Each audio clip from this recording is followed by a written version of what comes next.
The houses that the people in Borough Grove have been living in have been here for the best part of 60 years. They're like a time warp. They're uncomfortable old homes. It didn't matter what you did to it in the way of decorating, and you couldn't make it into a nice, comfortable house. You could change the paint, but it didn't change what the house was. The walls are crap, it lets all the air in. It gets really cold, even if she's got the heating on. It doesn't heat it up at all, it just goes straight out of the walls, and it's just horrible. We worked with the community here for several years now, and we actually gave them the option: would you rather have your home demolished and replaced with a new home, or would you like your home retrofitted? And the residents of this particular street of homes like their homes. In fact, one lady I know was actually born in the home about 50 years ago. So they've become quite attached to these homes. They've lived here a long time. Everyone down this road at one stage was like, oh, I don't want to move, I don't want to do this, I don't want to do that. I was thinking, oh, my husband wouldn't cope with this. He wouldn't have wanted to move out, although I was happy to do it to get the place nice and modern and up to standard. It's a huge project that's involved, actually the whole project's involved nearly 30 properties and cost nearly £2 million. However, comparing that with the development, in other words, if we'd have knocked them down and rebuilt them, that would have cost in excess of £6 million. So it's cost effective from a financial point of view as well. Hello, Carolina. How are you? Nice to see you again. We originally met with the residents over a year ago, a year before we started the project. Had a introductory visit, tried to explain what we were looking to do, get a bit of a feel for their property and how they used it, what the issues were. They came round and they spent ages talking to me about what I wanted, how I wanted it, what colours I wanted. I was allowed to choose my wall colours, my kitchen furniture, my colour of my tiles. Everything I gave them, they did for me. They had an input then on colour schemes, layouts, where power points are, radiators. The properties, whilst basically similar, there are differences, and that reflects the people's wishes. There was the perfect opportunity to put together that package of works. We did need to decant residents through that process, which is very difficult and a lot of upheaval and an emotive time for them. But for all intents and purposes, they're coming back into a completely new home, and it's all been done in one hit. Just got in everything, and then new kitchen, new bathroom, and wiring and all that. Yeah, so it should be, well, when we move back, it should be like a brand new house. My biggest focus had to be the tenants and the upheaval of their lives. That by far and large was the biggest challenge, just because of the people and who they were, their age, the length of time they'd been here, the amount of possessions they had. We had to move all that out, move it back. Yeah, we were interfering with their lives and had to support them. It has gone quite smoothly. I was a bit nervous and excited, and I think the dogs made it worse because they kept yapping, and yeah, but now they're over there, we're over here, it's quiet.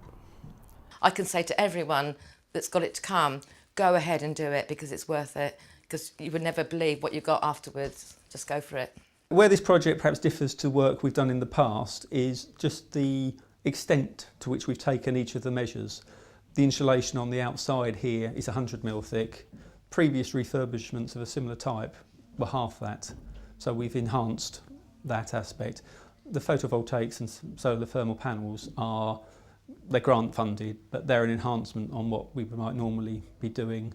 So the features, we've just gone that extra mile on the issues. We're certainly sort of pushing the boundaries in terms of retrofitting here. I mean, we've been lucky to benefit from European regional development funding, and we were fortunate enough to become the first housing association in the UK to actually secure that funding and to have a live project which is culminating in what you're seeing today with these houses. The guys who are doing the job work for Radian Services, which is the in-house DLO of the Radian Group. We've trained them in terms of the external cladding. We've learnt new skills. They've taken on this large-scale project, which was outside of their normal comfort zones. They've learnt project management skills, because not only have we done the works, we've project managed it as well. We've also, as part of the Radian Services, we've got 6 apprentices on board. Some of those are our residents as well. So it's a learning curve for everybody, and we're really equipping our workforce for the skills that are needed in the future, because this is where it starts, this is how we're looking at it, and we're trying to gear up our resources in terms of Radian Services, who, as you see, done a cracking job. We have had some expressions of interest from local authorities, particularly, for instance, the external wall insulation, which our contractor is now certified to deliver that work. I've learnt now the eco side of things, which I wouldn't have known before on new build. I wouldn't have had a clue about keeping homes warm, all sorts of things that are making the home itself better for the environment.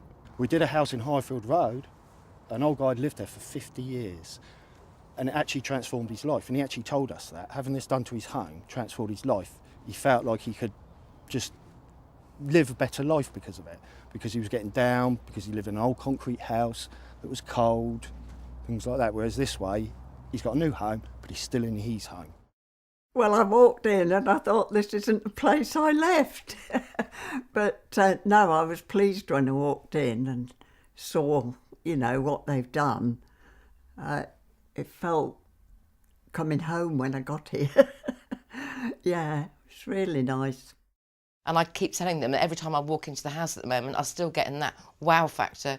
I walk in and it's like, wow, and it hasn't stopped. That's in 6 months. They are beautiful homes that they're moving back into, and not only are they clean and fresh and not cold ice blocks anymore, but thermal comfort is going to be significantly improved. All these houses here were E-rated in their energy performance certificate before work began, so a year ago. And typically they would have been emitting around 7 tonnes of CO2 a year for their space heating, hot water, lighting and all their appliances. And as a result of the package of work that's been implemented here, that's down to around 2 tonnes of CO2 per year. The photovoltaic panels on the roof are of great benefit to the residents. The electricity they generate will feed into the house and they get free electricity. Radian itself gets no benefit from them being on the roof. We do not see the money. We just had our first statement through from npower, which is a yearly statement, and our direct debit to them used to be £135 a month, that's for gas and electric, and on our latest meter readings, they've now reduced my direct debit to £75 a month, so that's a saving of over £50 a month on my monthly direct debits through the heating and electric. The work we've done here will help to reduce their running costs. So they are quite supportive and do buy into the wider agenda. And I think once it's been explained to them about the environmental aspects of the project, then they do come on board more with that. And we're going to be running an education campaign to try and help residents reduce their running costs and live greener lifestyles more generally. Within 3 months, we can actually get mass behaviour change within a community. If you can do some tricks with them, like leaving a cup underneath and seeing under the tap when they're brushing their teeth and seeing how often that fills up, they begin to clock that actually it's wasting. Behaviour means money. That's the key message. Radian have here done something really exciting. This is the first housing association that has a house that's open during the week so that the public can come and see what has to be done and how they can do it for their own house. One of the key things we've been doing is offering business assistance to small and medium-sized contractors and professionals in the region about retrofit and trying to help them acquire the new skills that are essential to make this a success. If we implemented a retrofit programme across the region sufficient to meet our 2050 climate change targets, we could save around £1 billion on our energy bills across the region, which would liberate money to invest in the local and regional economy. We could save tens of millions in healthcare costs from taking around 500,000 people out of fuel poverty, and we could also cut our carbon emissions by 1/5. So I think that's pretty good benefits. It's important that we evaluate whether the project has been the success that we're hoping for it to be. We're now going to be monitoring the performance of these homes for a couple of years and see whether that aligns with our original predictions. And there will be variations in the performance of homes depending on occupation patterns and user behaviour of our residents. So we need to try and take an average picture from that and see what learning we can acquire. What Radian would like to do is to begin to get away from this sort of demonstration project. Okay, this is a street, but we need to start going from street by street to estate by estate. I didn't ever want to lose this house because it was my family home, and it's just, I can't explain what they've done to it. It's just on a factor. It's just amazing. I can't explain, actually. There's not one thing that's any better than another. I love my kitchen, I love my bathroom, everything about it.